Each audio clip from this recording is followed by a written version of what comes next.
Let me show you how I make my corn souffle, also known as corn pudding. It is the best ever.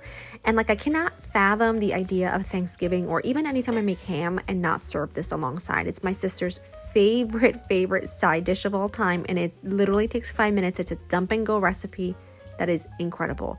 You're going to need very basic things like a mixture of cream and milk, butter, eggs. You need a little bit of flour, baking powder, salt, cornmeal, some sugar, mix it all together.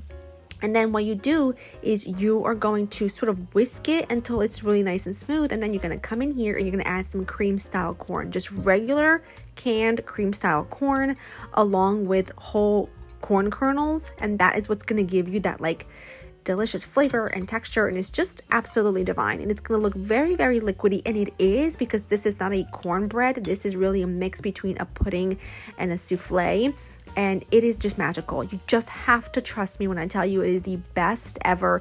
You pour all of this into a greased 9 by 13 inch baking pan or baking dish, pop it into a 375 oven for about an hour, and let it cool for about 20 minutes or so before you serve it, although you could serve it at room temperature, and it is divine. Recipe linked down below. Hope you make it, and I hope you love it.